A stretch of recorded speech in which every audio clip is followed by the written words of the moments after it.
भगवान श्री कृष्ण को नमस्कार करते हुए आप सभी का अनंत एकेडमी ऑफ मैथमेटिक्स में स्वागत है।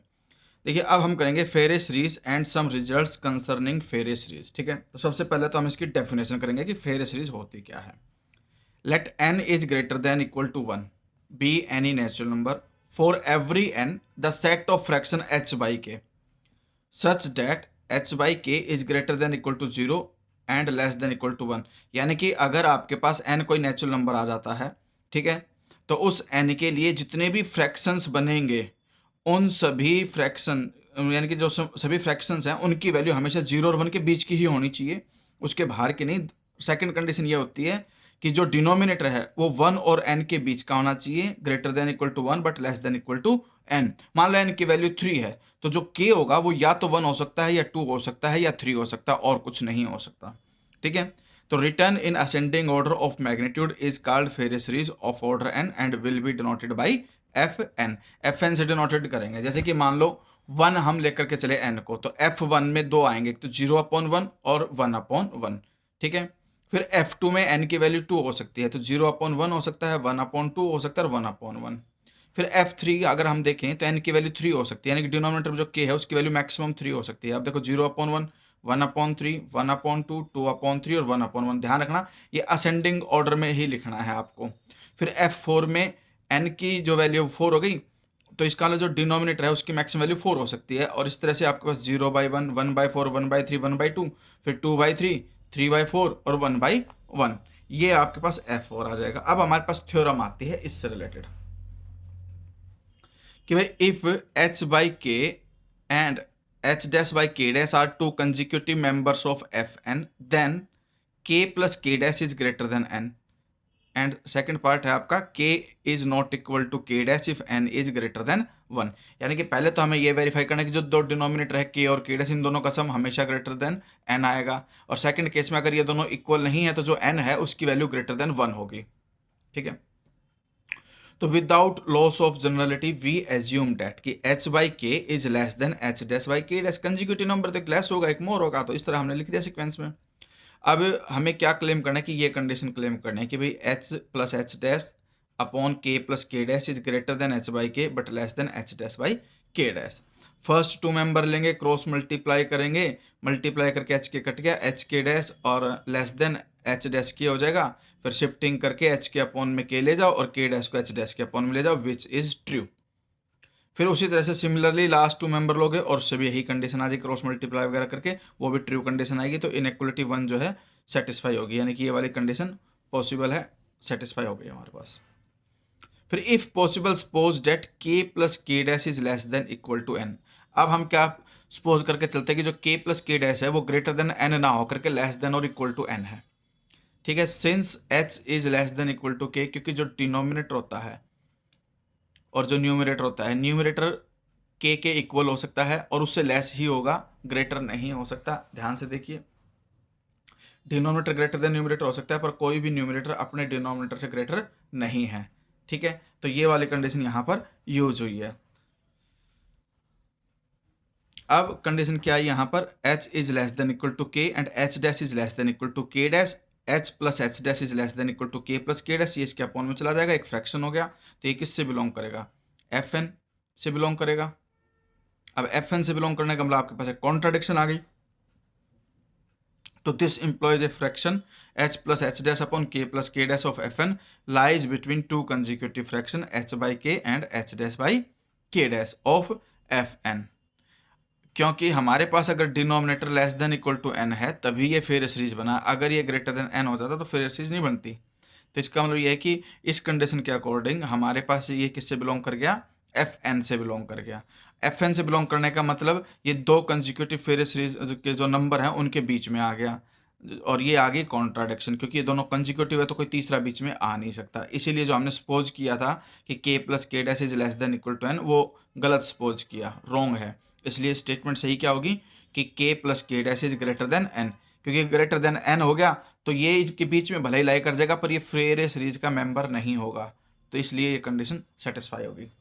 अब आते हैं हम सेकंड पार्ट के लिए। सेकंड पार्ट में जो इन्होंने पूछा है उसमें देखिए,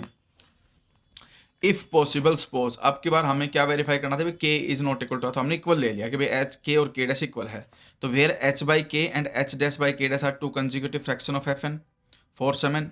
we note that 0/1 1/1 are the only two fraction with denominator 1 satisfying h by के is greater than equal to 0 but less than equal to 1। अगर हम एन को 1 लेते हैं तो इन दो के अलावा कोई फ्रैक्शन हो नहीं सकता, ठीक है। तो ये कंडीशन आ गई हमारे पास, एंड एच कोमा के इज इक्वल टू 1, यानी कि जो इन दोनों के बीच में कॉमन आता है मैक्सिमम वो 1 ही आ सकता है, प्राइम एक प्रकार से एच और के को प्राइम होते हैं। अब एन जो है वो ग्रेटर देन 1 लेकर के चले कि भाई since N is greater than 1, तो 1/2 बिलोंग करता है किससे, एफ एन से, for every N greater than equal to 2, and so 0/1 एंड 1/1 can not be consecutive fraction in F N for N is greater than equal to 2, यानी कि अगर 1 के अलावा मैं एन की वैल्यू 2 लेकर के चलता हूं तो 1/2 भी एक एफ एन का मेंबर होगा, एफ टू का मेंबर होगा, और इस वजह से 0/1 और 1/1 ये कंजिक्यूटिव हो नहीं सकते, उनके बीच में 1/2 आ सकता है, इसलिए can not be consecutive fractions in F N for N is greater than equal to 2, तो therefore K can not equal to 1। अब के 1 के इक्वल है नहीं, एच और के आपके क्या है, को प्राइम है, तो इसलिए एच और के जो है आपके पास नॉट इक्वल टू 1 होगा, और इस वजह से ये not equal to H dash by के डैश भी होगा, क्योंकि के आपका नॉट इक्वल टू 1 है, तो सीधी सी बात है 1 आ नहीं सकता नीचे, तो एच जो है 1 हो भी गया तब भी ये आपका 1 के इक्वल नहीं आएगा, क्योंकि के की वैल्यू 1 नहीं है, तो इस वजह से ये दोनों इक्वल नहीं होंगे, और लास्ट में जा करके एच डैश अपॉन, देखिए हम मान करके चले थे स्टार्टिंग में ही कि जो के है और वो के डैश, इफ पॉसिबल सपोज के is equal to k dash, तो वो कंडीशन हमने यहाँ पर रख दी, यहाँ के डैश था, इस के डैश की जगह पे क्या लिख दिया, के लिख दिया। अब कंडीशन क्या बनी, यहाँ से एच आ गया, H is less than H dash and h dash is less then के। ऐसा इसलिए हुआ हमारे पास सीक्वेंस में भाई, क्योंकि आपके पास ये इक्वल नहीं है एक दूसरे के, अब इक्वल नहीं है तो के से के कट का हो गया, तो एच और एच डैश भी इक्वल नहीं होंगे, नहीं इक्वल होंगे तो कोई एक ग्रेटर कोई दूसरा स्मॉल होगा, तो विदाउट लॉस ऑफ जनरलिटी से हम एच को लेस देन लेके चले थे किससे, एच डैश से, और दोनों ही न्यूमरेटर है, न्यूमरेटर जो है अपने डिनोमिनेटर से के इक्वल नहीं हो सकता, वो उससे लेस रहेगा, ये प्रॉपर्टी थी फेरे सीरीज की, इसलिए ये सीक्वेंस बन सकती है, ठीक है, कि भाई H is less than H dash and h dash is less then के। ये कंडीशन फिर से समझ लो, यहाँ पर एच बाई के है, यहाँ एच डैश बाई के है, नॉट इक्वल का साइन बीच में होगा तो ये कट जाएगा, तो H is not equal to H dash, तो सीधी सी बात है H is less than H dash होगा, ये केस हो गया। दूसरा के जो है वो डिनोमिनेटर है, और डिनोमिनेटर मैक्सिमम हो गया, यानी कि न्यूमरेटर कभी भी डिनोमिनेटर के से ग्रेटर नहीं हो सकता, इसलिए लेस रहेगा, तो इसलिए एच डैश और एच दोनों ही किससे लेस रहेंगे, के से रहेंगे। तो बट एच एच डैश के आर इंटीजर, सो अब ये इंटीजर है, तो देखिए एच डैश ग्रेटर देन है किससे, एच, जैसे मैं एच में +1 करूंगा तो वो या तो एच डैश के इक्वल हो सकता है या फिर उनके बीच में आ सकता है, दो ही कंडीशन हो सकती है, तो यहाँ पर यही कंडीशन बनी हुई है, h+1 is less than equal to H dash. Same way में लास्ट में k और h डैश के बीच में अगर मान लो मैं k में से -1 कर दूँ, तो जो k -1 है वो या तो h डैश के इक्वल होगा या उससे ग्रेटर ही रहेगा, तो ये कंडीशन बन जाएगी आपके पास इक्वेशन 2 कि भाई h+1 is less than equal to H dash, less than equal to k -1 और लेस देन k, क्योंकि इंटीजर है तो 1 ही माइनस प्लस हो सकता है, इस वजह से ये कंडीशन बनी। अब ये क्लेम करेंगे, ये थोड़ा सा ध्यान रख लेना कि हमें इसमें क्लेम क्या करना है कि h के अपॉन के है, यहाँ h डैश अपॉन के है, और बीच में h अपॉन k -1 और h+1 अपॉन के आ गया, तो to prove we not that, first two member लेकर के चले भाई h upon K less than h upon k -1, दोनों का न्यूमरेटर इक्वल है, तो जिसका डिनोमिनेटर लेस होता है उसकी वैल्यू ग्रेटर होती है, तो इसलिए h माइनस के जो है वो h upon k -1 is greater than h by के, क्योंकि इसमें देखिए डिनोमिनेटर जो है ये वाला लेस है, जिसका डिनोमिनेटर लेस वैल्यू ग्रेटर होगी। सेम वे में लास्ट टू मेंबर लेंगे हम, दोनों का डिनोमिनेटर सेम है, तो जिसका न्यूमरेटर ग्रेटर होगा वही वैल्यू ग्रेटर देन होगी, तो H dash is greater than equal to h+1 है इस कंडीशन से, तो सीधी सी बात है आपके पास ये कंडीशन भी सेटिस्फाई हो गई। बीच में सिर्फ इन दोनों के बीच में रिलेशनशिप निकालनी पड़ेगी, क्योंकि ये सेटिस्फाई हो रही है, लास्ट के दो मेंबर के सेटिस्फाई हो रही है,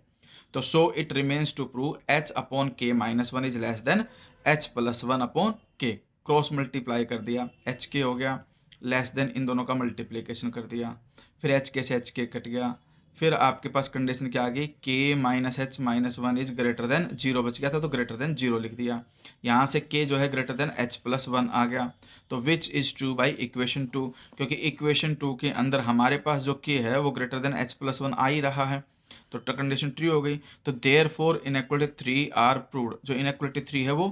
प्रूव हो गई, यानी कि ये वाली इनइक्वलिटी प्रूव हो गई हमारे पास। तो thus we have a fraction h upon k minus one in F N. अब हमारे पास बीच में एक फ्रैक्शन आ गया h अपॉन के minus one, which lies between two consecutive fraction h by के एंड h डैश बाई के, विच इज ए कॉन्ट्राडिक्शन, क्योंकि तो दोनों कंजिक्यूटिव, कोई तीसरा बीच में आ नहीं सकता। इसका मतलब जो हमने सपोज किया था कि k is equal to k dash, वो पॉसिबल नहीं हो सकता,